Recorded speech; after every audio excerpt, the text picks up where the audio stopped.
আসসালামু আলাইকুম বুক lovers. বইপ্রেমী YouTube channel বা ফেসবুক পেজে আপনাদেরকে জানাই স্বাগতম। আজকে আমরা পড়ব আরিফ আজাদ স্যারের লেখা প্যারাডক্সিক্যাল সাজিদ বইটি। একজন অবিশ্বাসীর বিশ্বাস। আমি রুমে ঢুকেই দেখি সাজিদ কম্পিউটারের সামনে উবু হয়ে বসে আছে। খটাখট কি যেন টাইপ করছে হয়তো। আমি জগ থেকে পানি ঢালতে লাগলাম।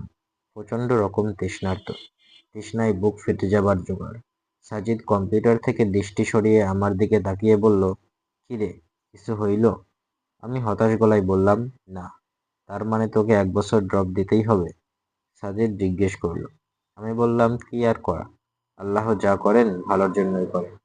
সাজিদ বলল, তোদের এই এক দোষ বুঝলি, দেখছিস পুর অ্যাটেন্ডেন্সের জন্য 1 বছর ড্রপ খাওয়াচ্ছে, তার মধ্যেও বলছিস আল্লাহ যা করেন ভালোর জন্যই করেন। ভাই, এইখানে কোন ভালোটা তুই পাইলি বলতো? সাজিদ সম্পর্কে কিছু বলে নেওয়া দরকার। আমি আর সাজিদ রুমমেট। সে ঢাকা বিশ্ববিদ্যালয়ে মাইক্রোবায়োলজিতে পড়ে। প্রথম জীবনে খুব ধার্মিক ছিল, নামাজ কালাম করত। বিশ্ববিদ্যালয়ে এসে কিভাবে কিভাবে যেন অ্যাগনস্টিক হয়ে পড়ে। আস্তে আস্তে স্রষ্টার উপর থেকে বিশ্বাস হারিয়ে এখন পুরোপুরি নাস্তিক হয়ে গেছে। ধর্মকে এখন সে আবর্জনা জ্ঞান করে। তার মতে পৃথিবীতে ধর্ম এনেছে মানুষ, আর ঈশ্বর ধারণাটাই এইরকম স্বার্থান্বেষী কোনো মহলের মস্তিষ্ক প্রসূত। সাজিদের সাথে এই মুহূর্তে তর্কে জড়াবার কোনো ইচ্ছে আমার নেই, কিন্তু তাকে একদম ইগনোর করেও যাওয়া যায় না। আমি বললাম, আমার সাথে তো এর থেকেও খারাপ কিছু হতে পারতো, ঠিক না? আরে খারাপ হবার আর কিছু বাকি আছে কি? হয়তো। যেমন? এরকমও তো হতে পারতো। ধর আমি সারা বছর একদমই পড়াশোনা করলাম না, পরীক্ষায় ফেল মারলাম। এখন ফেল করলে আমার 1 বছর ড্রপ যেত। হয়তো ফেলের অপমানটা আমি নিতে পারতাম না, আত্মহত্যা করে বসতাম। সাজিদ হা হা করে হাসা শুরু করলো। বলল, কি বিদঘুটে বিশ্বাস নিয়ে চলিস রে ভাই। এই বলে সে আবার হাসা শুরু করলো, বিদ্রুপাত্মক হাসি। রাতে সাজিদের সাথে আমার আরো এক দফা তর্ক হলো। সে বলল, আচ্ছা তোরা যে স্রষ্টায় বিশ্বাস করিস কিসের ভিত্তিতে? আমি বললাম, বিশ্বাস দুই ধরনের। একটা হলো প্রমাণের ভিত্তিতে বিশ্বাস, অনেকটা শর্তরূপে বিশ্বাস বলা যায়। অন্যটা হলো প্রমাণ ছাড়াই বিশ্বাস। সাজিদ হাসলো। সে বলল, দ্বিতীয় ক্যাটাগরিকে সোজা বাংলায় অন্ধবিশ্বাস বলে রে আবুল, বুঝলি? আমি তার কথায় কান দিলাম না, বলে যেতে লাগলাম, প্রমাণের ভিত্তিতে যে বিশ্বাস, সেটা মূলত বিশ্বাসের মধ্যে পড়ে না, পড়লেও খুবই টেম্পোরারি। এই বিশ্বাস এতই দুর্বল যে এটা হঠাৎ হঠাৎ পাল্টায়। সাজিদ এবার নড়ে চড়ে বসলো। সে বলল, কিরকম? আমি বললাম, এই যেমন ধর, সূর্য আর পৃথিবীকে নিয়ে মানুষের একটা আদিম কৌতূহল আছে। আমরা আদিকাল থেকেই এদের নিয়ে জানতে চেয়েছি, ঠিক না? ঠিক। আমাদের কৌতূহল মেটাতে বিজ্ঞান আপ্রাণ চেষ্টা করে গেছে, ঠিক? হ্যাঁ, আমরা একাট্টা ছিলাম। আমরা নির্ভুলভাবে জানতে চাইতাম যে সূর্য আর পৃথিবীর রহস্যটা আসলে কি। সেই সুবাদে পৃথিবীর বিজ্ঞানীরা নানান সময় নানান তত্ত্ব আমাদের সামনে এনেছেন। পৃথিবী আর সূর্য নিয়ে প্রথম ধারণা দিয়েছেন গ্রিক জ্যোতির্বিজ্ঞানী টলেমি। টলেমি কি বলেছিল সেটা নিশ্চয়ই তুই জানিস। সাজিদ বলল, হ্যাঁ। সে বলেছিল সূর্য পৃথিবীর চারিদিকে ঘোরে। একদম তাই। কিন্তু বিজ্ঞান কি আজও টলেমির থিওরিতে বসে আছে? নেই। কিন্তু কি জানিস, এই টলেমির থিওরিটা বিজ্ঞান হলে টিকেছিল প্রায় 250 বছর। ভাবতে পারিস, 250 বছর পৃথিবীর মানুষ, যাদের মধ্যে আবার বড় বড় বিজ্ঞানী, ডাক্তার, ইঞ্জিনিয়ার ছিল, তারাও বিশ্বাস করতো যে সূর্য পৃথিবীর চারপাশে ঘোরে। এই 250 বছরে তাদের মধ্যে যারা যারা মারা গেছে, তারা এই বিশ্বাস নিয়েই মারা গেছে যে সূর্য পৃথিবীর চারিদিকে ঘোরে। সাজিদ সিগারেট ধরালো। সিগারেটের ধোঁয়া ছাড়তে ছাড়তে বলল, তাতে কি, তখন তো আর টেলিস্কোপ ছিল না, তাই ভুল মতবাদ দিয়েছে আর কি। পরে নিকোলাস কোপার্নিকাস এসে তার থিওরিকে ভুল প্রমাণ করলো না? হ্যাঁ, কিন্তু কোপার্নিকাসও একটা মস্ত বড় ভুল করে গেছে।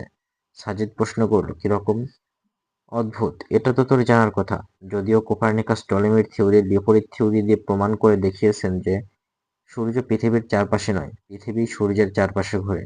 কিন্তু তিনি এক জায়গাতে ভুল করেন, এবং সেই ভুলটাও বিজ্ঞান মহলে বীরদর্পে টিকেছিল গোটা 50 বছর।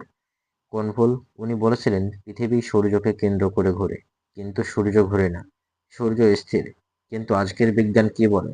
না, সূর্য স্থির নয়, সূর্য নিজের কক্ষপথে অবিরাম ঘূর্ণনরত অবস্থায়।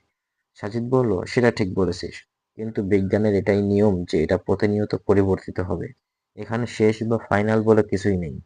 একদম তাই। বিজ্ঞানের শেষ বা ফাইনাল বলে কিছু নেই। এরকম বৈজ্ঞানিক থিওরি 2 সেকেন্ডও টেকে না, আবার আরেকটা 200 বছরও টিকে যায়। তাই প্রমাণ বা দলিল দিয়ে যা বিশ্বাস করা হয় তাকে আমরা বিশ্বাস বলি না। এটা আমরা বড়জোর চুক্তি বলতে পারি। চুক্তিটা এরকম, তোমায় ততক্ষণ বিশ্বাস করব যতক্ষণ না তোমার চেয়ে অথেন্টিক কিছু আমাদের সামনে না আসছে। সাজিদ আবার নড়ে চড়ে বসল। সে কিছুটা একমত হয়েছে বলে মনে হচ্ছে।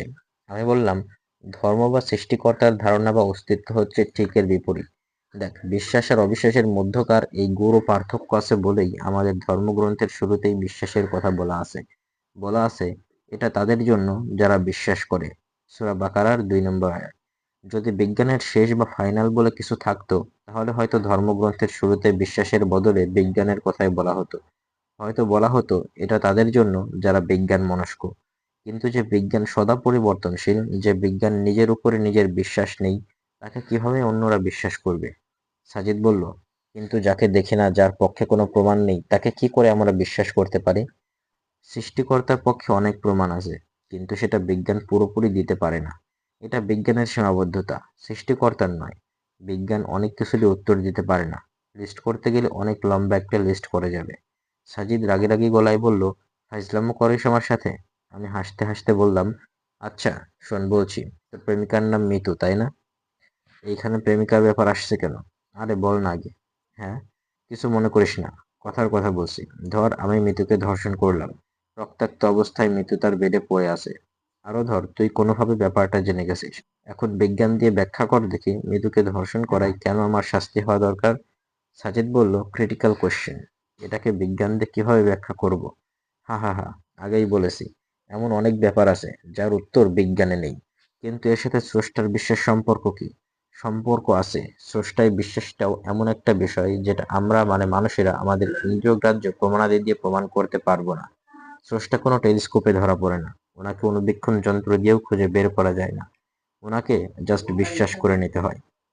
সাজিদ এবার ১৮০ ডিগ্রি অ্যাঙ্গেলে বেঁকে বসল। সে বলল, ধুর, কি সব বালছাল বোঝালি!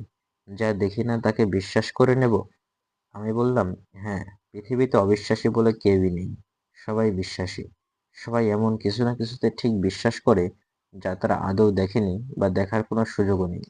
কিন্তু এটা নিয়ে তারা প্রশ্ন তোলে না। তারা নির্বিঘ্নে তাতে বিশ্বাস করে নেয়। তুইও সেরকম। সাজিদ বলল, আমি? পাগল হয়েছিস? আমি না দেখে কোনো কিছুতেই বিশ্বাস করি না, করবও না। তুই করিস, এবং এটা নিয়ে তোর মধ্যে কোনোদিন কোনো প্রশ্ন জাগেনি, এবং আজকে এই আলোচনা না করলে হয়তো জাগতেও না। সে আমার দিকে তাকিয়ে রইল। বললাম, জানতে চাস? হুঁ। আবার বলছি, কিছু মনে করিস না, যুক্তির খাতিরে বলছি। বল। আচ্ছা, তোর বাবা মার মিলনেই তো তোর জন্ম হয়েছে, সেটা তুই দেখেছিলি? বা এই মুহূর্তে কোনো এভিডেন্স আছে তোর কাছে? হতে পারে তোর মা তোর বাবা ছাড়া অন্য কারো সাথে দৈহিক সম্পর্ক করেছে তোর জন্মের আগে। হতে পারে তুই ওই ব্যক্তির জৈব ক্রিয়ার ফল। তুই এটা দেখিসনি, কিন্তু কোনোদিনও কি তোর মাকে এটা নিয়ে প্রশ্ন করেছিলি? করিসনি। সেই ছোটবেলা থেকে যাকে বাবা হিসেবে দেখে আসছিস তাকেই এখনো বাবা ডাকছিস। যাকে ভাই হিসেবে জেনে আসছিস তাকে ভাই, বোনকে বোন। তুই না দেখেই এসব বিশ্বাস করিস না? কোনোদিন জানতে চেয়েছিস তুই এখন যাকে বাবা ডাকছিস তুই আসলেই তার ঔরসজাত কিনা? জানতে চাসনি।